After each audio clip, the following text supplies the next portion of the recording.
Auprès de la GFIP pour voir pour la Des prise en sketchs charge pour aborder la question du cancer, handicap en entreprise et sa perception par les salariés. À cause de ma maladie, ça fait depuis 3 ans que je commence à devenir aveugle, bien aveugle. Et là, l'agence d'intérim me propose un poste pour être conductrice de tram.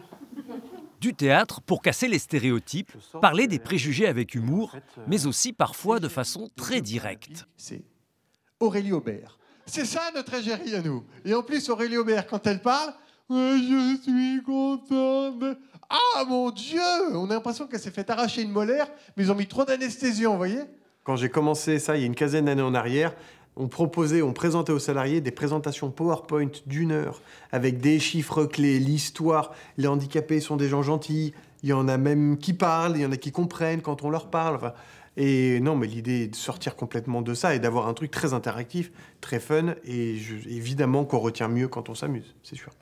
Sur les 4500 salariés du CEA, 270 sont titulaires d'une RQTH, une reconnaissance de la qualité de travailleur handicapé. Près des 6% de son effectif total, comme l'y oblige la loi.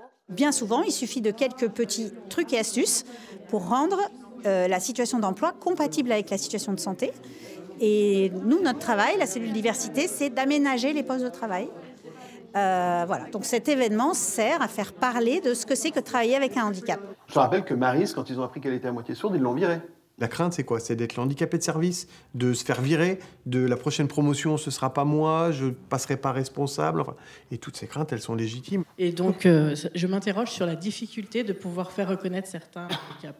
Complètement. Moi, j'ai trouvé que c'était vraiment un super moment et qu'il faudrait qu'il y ait vraiment davantage d'événements comme celui-là et qu'il y ait une audience beaucoup plus importante que celle qu'il y avait aujourd'hui.